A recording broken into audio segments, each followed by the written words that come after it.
I was running late for the most crucial meeting of my life, finally facing my fiancé's elusive, notoriously strict billionaire father.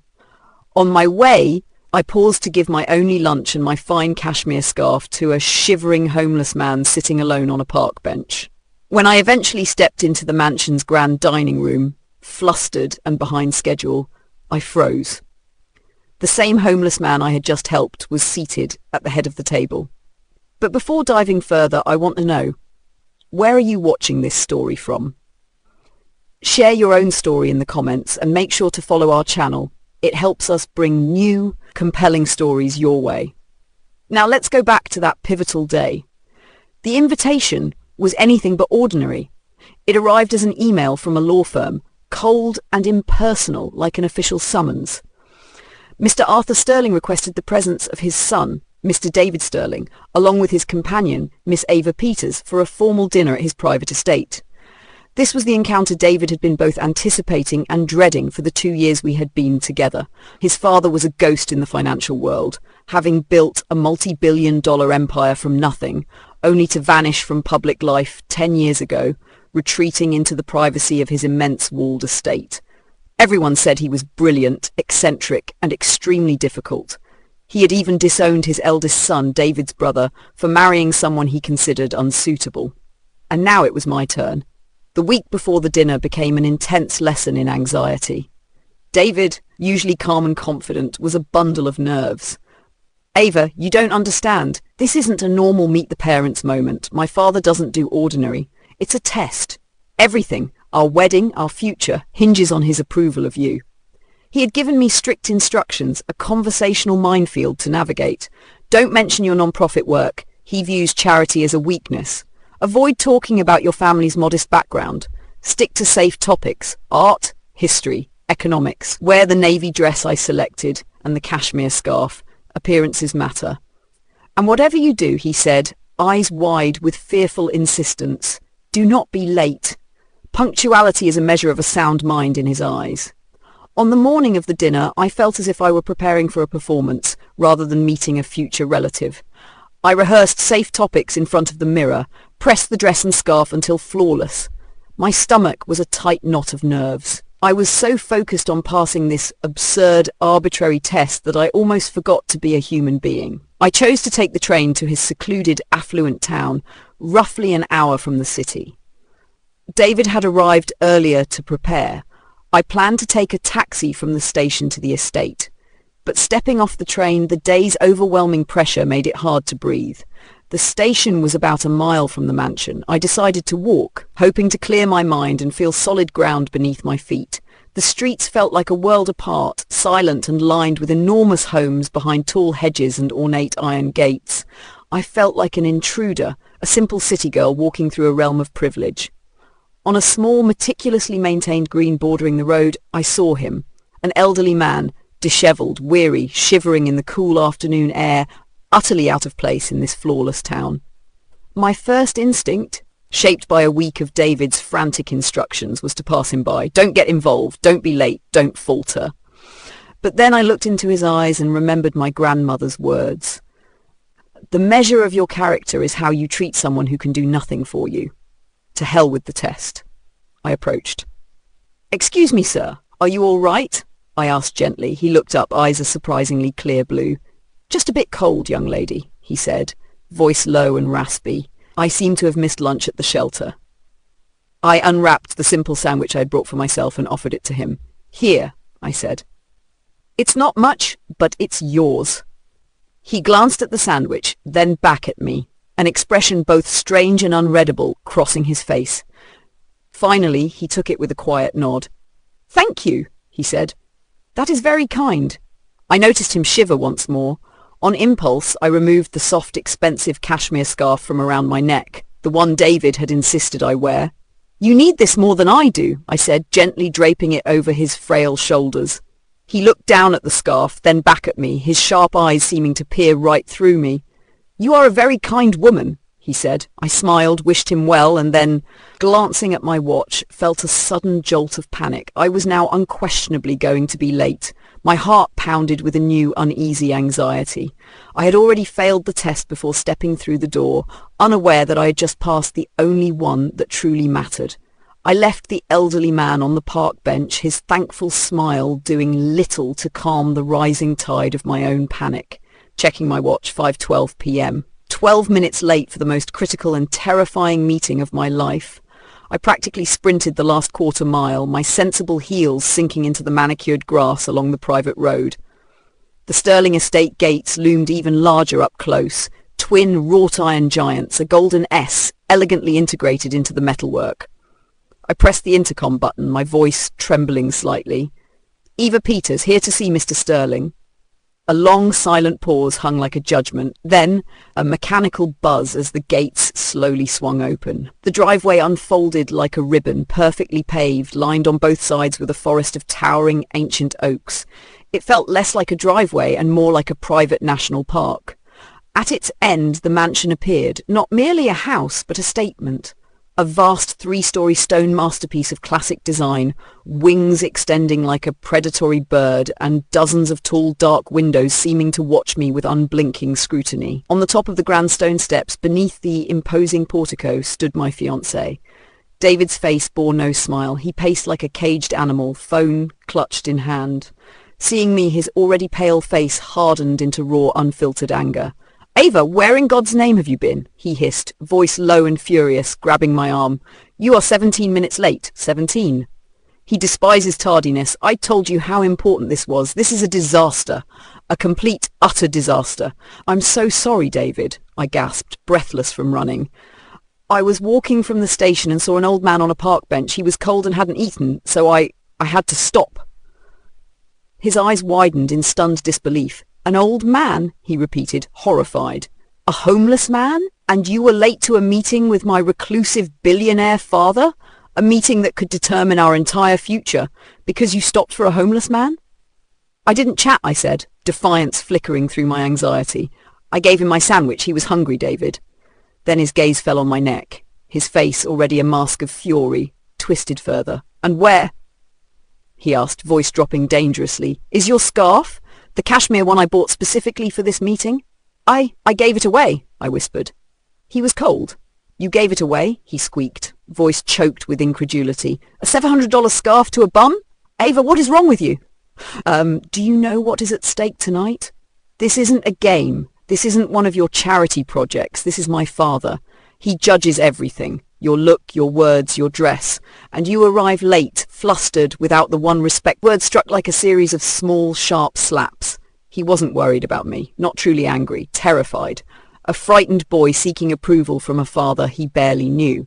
And in that instant, he saw me not as a partner, but as a liability, a loose cannon threatening his legacy. Witnessing his fear-driven cruelty was painful. Yet the old me months ago would have been crushed. But standing there on the grand porch, a quiet, strange calm settled over me. I had made a choice on that park bench, compassion over punctuality, kindness over a cashmere scarf. And if that made me unfit for the Sterling family, so be it. I had passed a far greater test than his. At that moment, the mansion's massive carved oak doors swung open. A tall, impossibly thin butler in classic black and white attire stood there, face impassive. "Sterling, we'll see you now," the butler said, his voice as dry and crisp as aged parchment. David immediately straightened his tie, his panic returning with a vengeance. He grabbed my hand, cold and clammy. "Okay," he whispered frantically. "Just let me handle the talking. Smile, be polite. Don't mention the man on the bench. Don't mention the scarf. Just don't say anything foolish. Please, Ava, be perfect." He guided me through the doorway into a vast foyer, so silent that our footsteps echoed sharply on the black and white marble. The air was cool and still, and walls displayed priceless paintings watched over by stern eyes of what I assumed were generations of Sterling ancestors. The house felt less like a home and more like a museum, a cold, unfeeling gallery of wealth and power. The butler led us down a long, silent corridor. With each step, my heart thudded heavily against my ribs. I felt as if I were walking the Green Mile toward my own execution. I squeezed David's hand in a silent attempt at reassurance, more for him than for me. He was right. This was a test, a trial of my suitability, my breeding, my worth. The butler stopped in front of massive, dark wooden doors. "Mr. Sterling is waiting for you in the main dining room," he announced. As we neared, a low, raspy voice reached me, quiet yet strangely familiar. My heart skipped a beat. It couldn't be. The butler pushed open the grand dining room doors. David continued whispering last-minute instructions in my ear. "Remember, don't talk about politics, don't."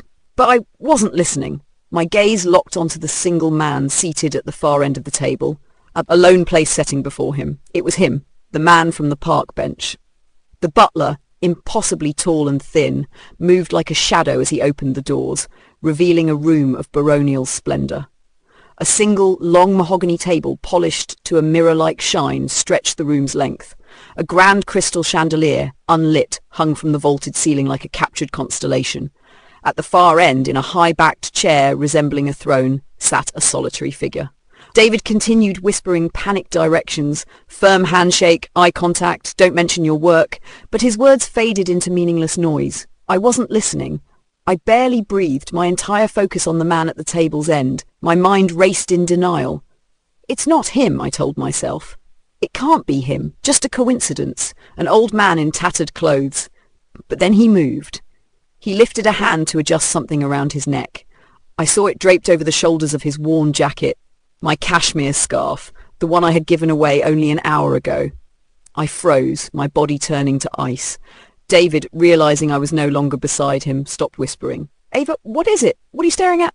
"Let's go," he hissed, tugging my arm. Then he followed my gaze down the table and saw his father. The reaction was remarkable. My fiancé, who had treated me like a fragile child all week, looked like a terrified boy himself. Colour drained from his face. His confident, though anxious, posture crumbled. His mouth fell open, a strangled half-gasp escaping. "Father?" he stammered, voice squeaky with disbelief. "What?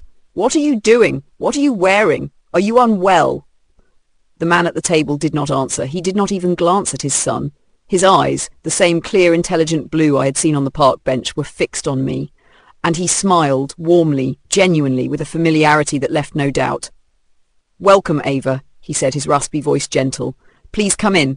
Have a seat. I apologize for my earlier appearance. It's an old, eccentric habit of mine." I remained frozen, my mind trying to reconcile the shivering homeless man with the legendary Arthur Sterling. Two realities at odds, refusing to merge. My fiancé's whisper finally broke my stupor. "The homeless man?" he hissed. "You mean that was the homeless man?" The dawning horror of my actions and his earlier instructions washed over him. Arthur Sterling's cool gaze turned to his son. "David," he said, his voice now sharp, glass-like. "You look surprised. You shouldn't be. You, of all people, know I value character, integrity, and simple human kindness above all else. That is the only true currency in this bankrupt world. I have spent years testing people, observing when they believe no one is watching." He gestured to the empty chairs lining the vast table. "I have had heirs of powerful dynasties, CEOs of major corporations, and ambitious young men like you sit in this very room. They arrive clad in expensive suits, armed with impeccable manners and carefully crafted compliments, and they perform. They all perform," he sighed, a deep, weary sound. "But a performance is all it ever is." Then he looked at me again, warmth returning to his eyes, a look of genuine, fatherly admiration that made my heart ache. "And today," he said softly, "this young woman appeared. This young woman, your fiancé, whom you rightly terrified about the weight of this meeting with the notoriously strict, tyrannical old man of the mountain. This young woman, already late, knowing every second counted, aware that her appearance and composure were supposedly under scrutiny." He paused, gaze fixed on my face. "She stopped," he said, words now echoing through the room, "and she did not recoil. She was neither disgusted nor afraid. She did not walk past with pity. She saw a human being in need of warmth and sacrificed her own," he continued, gesturing to the half-eaten sandwich on a fine china plate beside him, "so that a complete stranger might eat. And she sacrificed her own comfort," he said, gently, reverently touching the cashmere scarf still draped over his shoulders, "so that I might be warm. She failed your petty, superficial test of punctuality and appearances, David, but she passed mine, the only one that truly matters, and she passed with flying, beautiful colours. He smiled at me again, a radiant expression of approval like sunlight breaking through clouds. "Now, Ava," he said, gesturing to the chair at his right, "the seat of honour. Let's have dinner. We have a wedding to plan and the future of a company to discuss." Then, almost as an afterthought, he glanced at his pale, trembling, utterly broken son. "David, you may stay and listen, or you may leave. The choice is yours." The silence in the vast dining room was absolute. It weighed heavily with the gravity of my fiancé's public humiliation and my own surreal shock. David remained frozen in the doorway, a mask of horror, staring at the man he had called father, a man now revealed as a stranger. I, however, looked at the man from the park bench, a man I suddenly understood with startling clarity. With grace that belied his shabby attire, my future father-in-law, Arthur Sterling, indicated the chair to his right. "Ava," he said again, gentle invitation in his voice. My frozen body obeyed. I walked the long, lonely stretch of polished mahogany, footsteps echoing in the cavernous space. I felt as if walking through a dream. I seated myself at the right hand of the king. After a long moment, David finally shuffled in, a disgraced prince in his own father's court, and took a distant seat, as far from the centre of power as possible.